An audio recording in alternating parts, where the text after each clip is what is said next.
We're just stealing him for a bit. We'll return him later. But we have to... Everything will be alright. You can finish working on your dress while we keep him out of the house. Yeah, but... You could survive a day without your love slave. You're marrying him after all. It's not like he'll be gone forever. Everything will be alright, Princess, I promise. As soon as we're done with whatever they want to do, then I'll come straight home. Okay, I love you. I could barely make out him saying I love you too, as he was dragged away by his brothers. As the front door closed, I could hear Eric being thrown over someone's shoulder, probably Sam's. I sighed before looking around the mansion. Since I was indeed alone, I had a chance to try and find that spirit again. Why did he run away the first time? I quickly rushed to the backyard, looking around. It was much brighter, yes, but perhaps the spirits were still there? Despite not being able to find it, I scoured the entire mansion in hopes of meeting the orb again.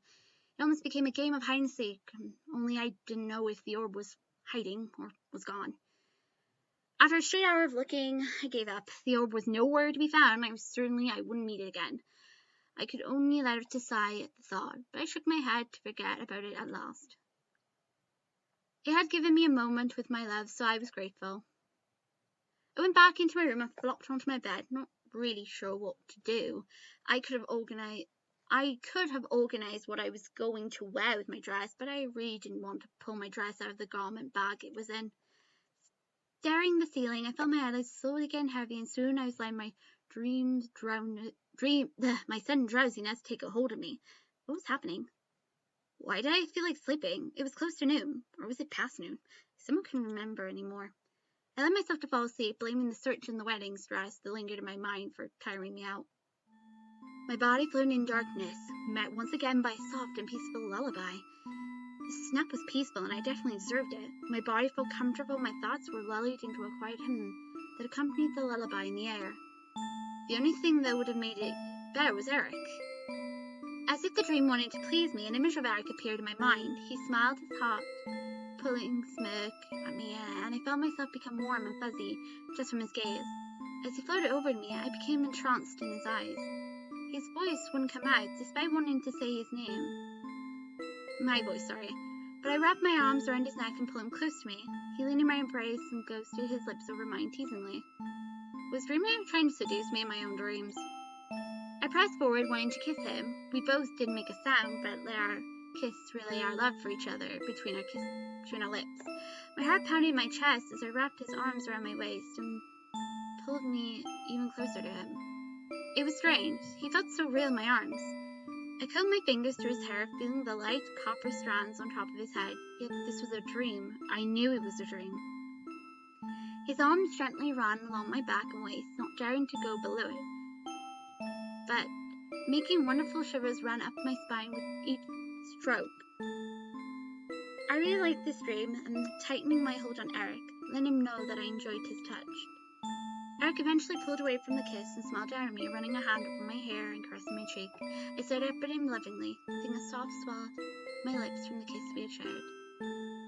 What I didn't expect was him slowly leaning down and planting a soft kiss on my chest, just where my heart was. I stared, unsure of why he did such a thing. As my heart began to feel warm and light, I let a silent sigh out of my throat, feeling the pleasure of its sensation.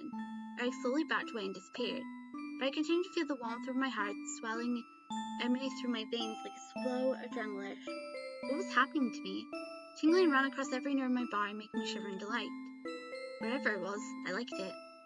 Soon the warmth lullabied me into a peaceful hum, and I curled into myself, wrapping my arms around my body from the comfort it brought. I felt at peace, while my body felt like it was embracing the warmth enveloping it. It was strange, but I accepted the restful feeling.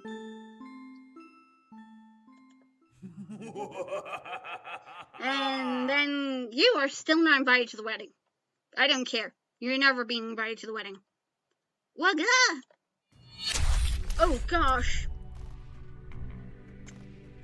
From the darkness, dark laughter invaded the air, breaking the lullaby, making a sudden cold feeling wash over my skin. Before I could react, a very large and deep pain invaded my chest, almost like a sword stabbing all the way through my body. Well, thank you, father-in-law, soon to be.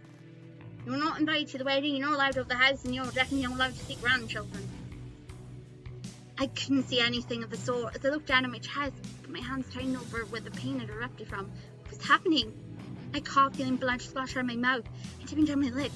I gasped for air, disgusted at the copper taste in my mouth, but I was unable to break out the illusion. I needed to wake up. The stabbing pain ripped through my insides, as if the invisible blade of my chest unsheathed itself from my torso. I felt a second stab through my stomach. More blood gushed from my mouth. Someone help me! I felt my body slowly start to shut down. Why was I dying my own dream? Why can't I wake up? Cold waves ran through my nerves, numbing my body as if I was indeed slowly dying. As blood dripped from my chin, I felt lightheaded in the darkness. But as an almost violent shape broke me from my dream, forcing me to physically open my eyes. Princess! Ah! I gasped for air. No longer able to taste blood or feel pain, I was back in my room, staring at Eric's concerned face as he held my shoulders. I shuddered from the experience, unable to forget the feeling of being stabbed in my own dreams. This is why he is never allowed to any weddings. Eric, however, had saved me. Love, what happened? You were thrashing around and... I didn't let him finish. I grabbed Eric's body and slammed myself into his chest, happy to no longer be trapped in the dream and thankful that he woke me from it. Eric wrapped his arms around me and gently rubbed my back, soothing me as I began to cry into his shoulders. Did you have a nightmare? You could say that. It was terrible. I was being attacked by something in the darkness. I couldn't do anything about it. Shh. It's okay now. You were safe. I'm right here. I could only nod as Eric rocked me back and forth, comforting me. It may have been a dream, but I was still mortified by it. It seemed almost too real to just be a dream. And for those that are not aware, Eric's ability is actually to do with dreams. He gives our main character peaceful dreams at night. Without him around, whatever it was finally got in. I didn't want to think about it anymore. I didn't want to remember the dream, especially how horrible it was. I was supposed to be getting mentally ready for my wedding, not having nightmares about dying. Harry kissed on my head and face, trying to soothe my sadness. He wiped away my tears and continued to hold me close until I was calm and relaxed. I tried to reassure myself that it was a dream. It was just a stupid dream. It was a terrifyingly stupid dream, sweetie. It was just a nightmare. You're hoping it was just a nightmare. I gently pulled away, not releasing me from his arms, and looked down at me with a soft frown. I'm sorry that I left. I should have been here, making sure that you had good dreams. Eric, you can't always be around her 24/7 when she needs to have good dreams. Don't feel bad. I shook my head. Eric needs to spend time with his brothers. It was important enough to him that he let himself be dragged away by them. No, it's alright. I'll be fine. Are you sure, Princess? Yeah, I'm sure. Get her a dream catcher. I had to shake this off. I didn't know what was going on, but now Eric was here and could be with me in case anything else happened. After I had finally calmed down, Eric told me about what the boys had done. They took Eric to a cafe deep in downtown Chicago, just wanted to have a brother-to-brother talk with him. I was happy he could spend time with him, but Eric had probably rushed home to return to me. The dream did not appear again that night. Eric used his powers to enter my dreams and keep me safe from anything to try to hurt me, and thankfully, nothing did. However, there was a strange feeling in my gut that didn't sit right with me. For some reason, Eric's comfort did not make me feel okay. It was as if I didn't want him to be in my dreams. My heart knew it was a problem, but I was unsure how to respond to the new feeling. Slowly as the days passed by and our wedding approached, the feeling became more aggressive. Soon I was becoming irritated more easily. I became angry at the smallest thing, the steps he took, the things he'd wear, the looks he gave me, or what I assumed he gave me. No, Eric, I don't want to do anything right now. Love, I didn't say any. You're looking at me with those sexy eyes again. Again, sweetie, I wouldn't have a problem with them, but there's clearly something wrong with you. Why the hell are you snapping at him? Now, as I said before, my guess is either we're dealing with possession, she's becoming a demon, or she's going to have a baby. I want to think it's the baby pregnancy thing, I really do. Because I hate to think it's any of the others, because her attitude's really got to be sorted out. Sex eyes? I swear, I wasn't doing anything of the sort. You're doing it now! No, he's not! Calm down! I couldn't control the words that were flying out of my mouth. Something was wrong, but I continued to speak cruelly towards Eric. My heart was at odds with my mind and I didn't know why I was doing it, but I continued my barrage. How about you go upstairs and lock yourself in your room until your barrage calms down?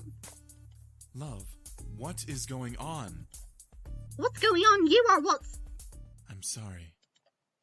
I felt Eric's enthrallment take over my body, forcing me to go weak in the knees and mule out in surprise. My mind stopped thinking about attacking Eric and my heart felt entirely relieved that the urge was gone. Eric gently wrapped his arms around me, being sure to keep his arms around my shoulders and rocking with me, trying to calm me down. Love, are you having doubts? No, I'm not. I don't know what I... You swear you're not having doubts about us? I promise.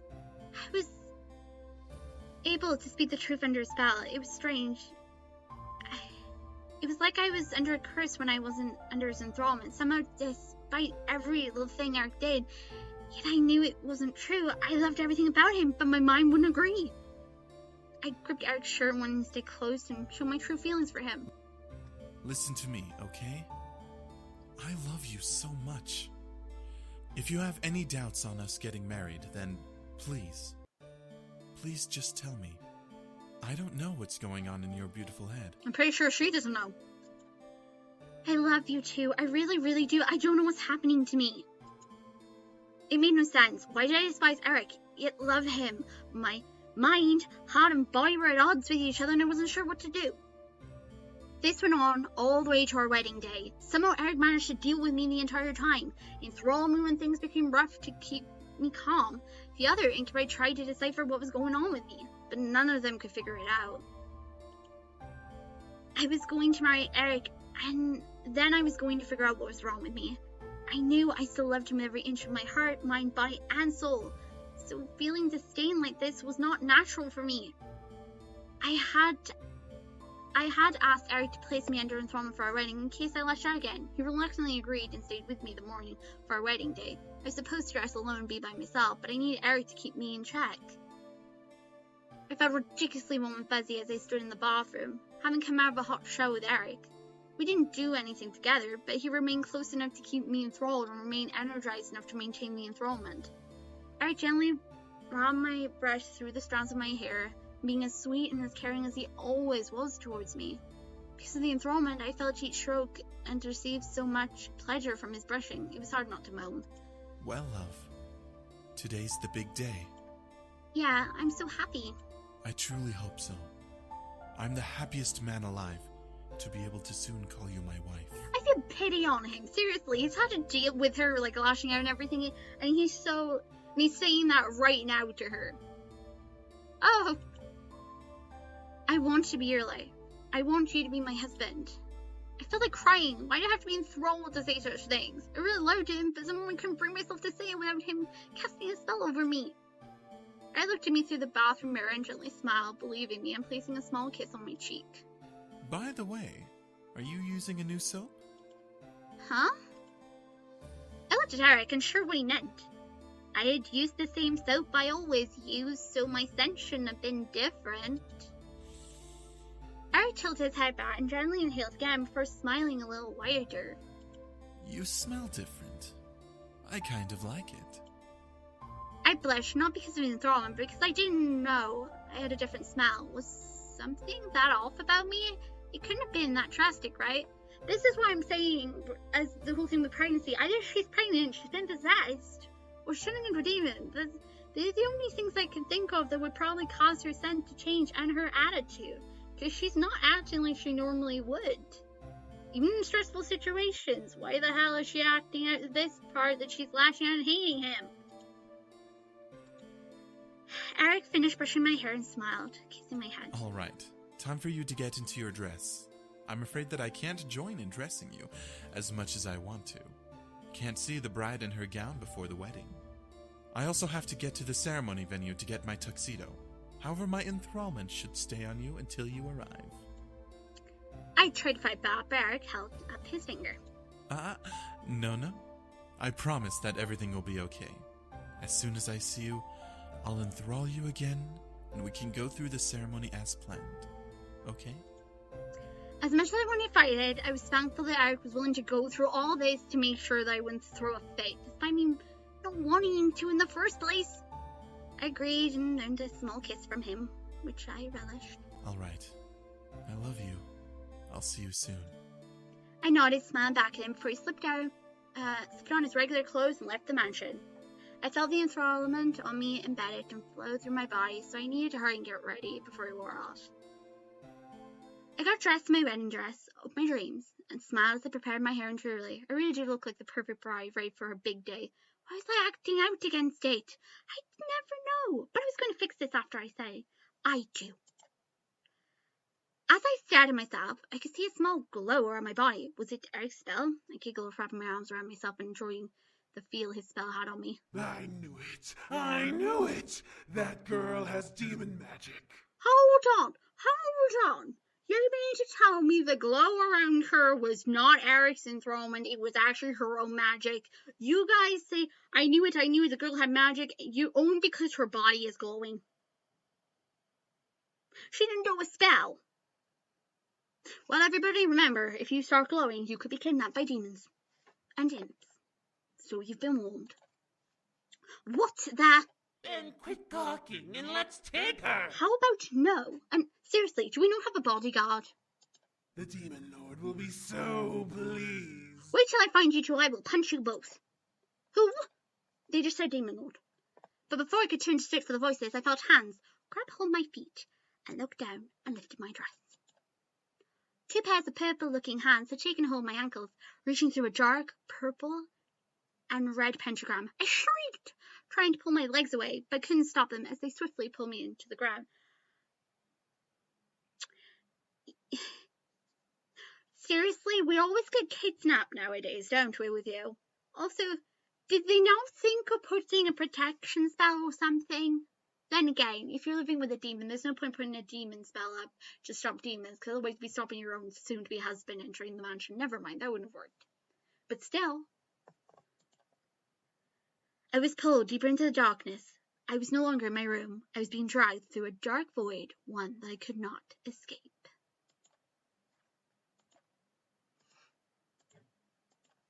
Okay guys, that's all for Eric's route today. We'll continue it more next time. I'm sorry it's taken this long to get Seduce Me back up on the channel, but I hope you do forgive me. We will be seeing more content going up because now I got my new laptop. So yeah guys, I'll see you in more Seduce Me to the Demon War. Bye bye guys, see you next time.